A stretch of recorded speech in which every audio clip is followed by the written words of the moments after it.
Welcome to the Property Nomads Podcast. Welcome to the dangers of property gurus and why you must do your due diligence. Very, very important. And this is a topic that we've spoken about before on the podcast. The reason for this is, and again, I'm not here to name names. I'm not going to name names. This is information that I believe is available online as well if you search for it. But upon doing some research recently, I was looking at some potential projects for our business and our business partners, and well, a couple of the projects looked quite familiar in terms of I recognised the company that was dealing with them. Upon sort of doing my homework, picking up local newspaper, seeing what was going on in the local area, as you're meant to do as any good investor does. One of the things that I noticed was this company had basically gone into administration. Why had they gone into administration?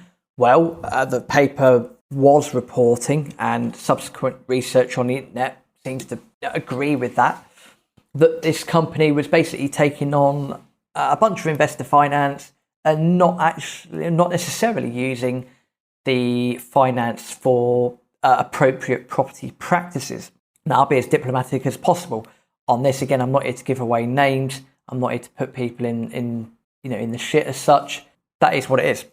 But it leads me to think that if a company that has supposedly £60 million worth of investor debt and then only £43 million worth of assets, that's a bit of an issue. That's a £17 million deficit, and that's quite difficult to worm your way out of. As far as I'm concerned, it's only so much a currency could be devalued before your property prices go up that much to offset that £17 million loss. But it got me thinking, because I've seen these people speak in years gone by at various property networking events. I've seen these people speak live and they talk a good game.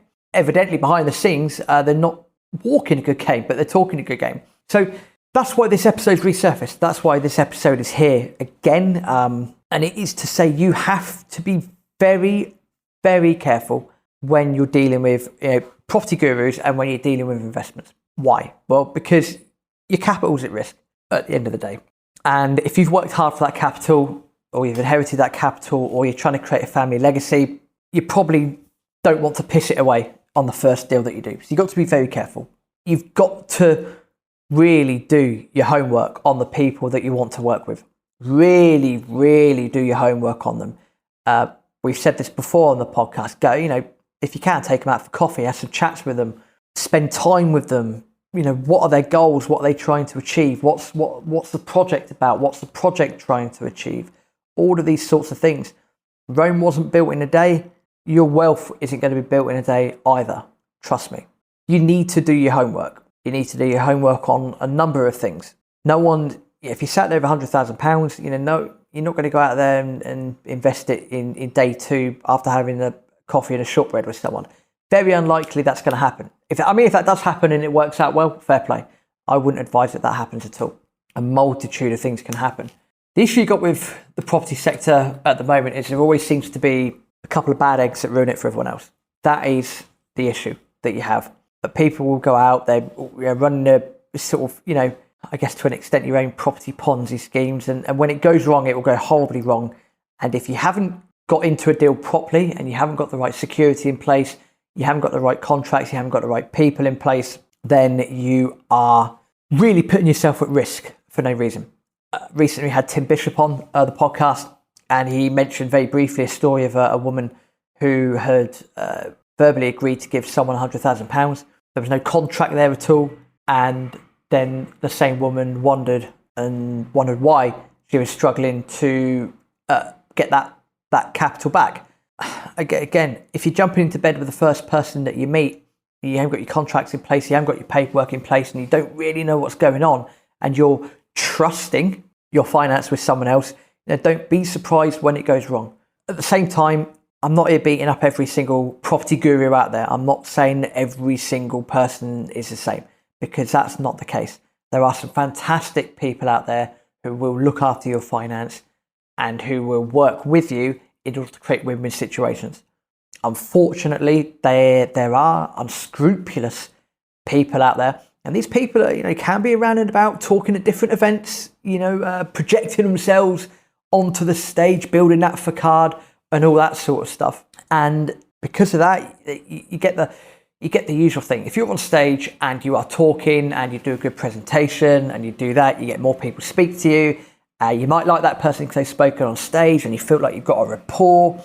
And because they've been speaking on stage, they've got that presence. You might that element of trust builds up, and all that sort of psychological stuff behind the scenes happens. You then part your cash with said person, and next thing you know, if you're not keeping an up to date on what's going on, you can shoot yourself in the foot. Don't get me wrong. There's sometimes where things do go wrong, and it's sometimes out of everyone's hands. But as we said, any decent person, it's not an easy conversation to have, but any decent person will sit and have those conversations with you and explain what's happened, why it's happened, and what a solution is. So the dangers of property gurus, where the property industry, like a training point of view and things like that, it's not well regulated. In fact, I don't think it's regulated at all. That means that anyone can get up on stage and sprout about their successes and their activities and stuff like that. I've been on the speaker circuit a little bit. I enjoy doing it. I'm a very cynical person at the best of times. I enjoy doing it. It is good fun. And, everything they say is true. You do get a bit more traction because people do come to you after the show. Every time I mention the Property Nomads podcast and put that logo at the end and contact information, we've noticed that our downloads on the podcast have increased. So that does happen.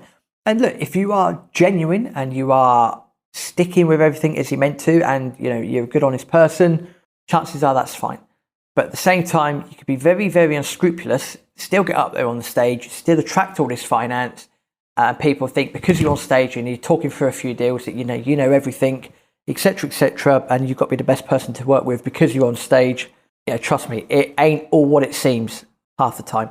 If you're going to take anything away from this episode, look, I'm not going to beat up on every property guru. That's not the point.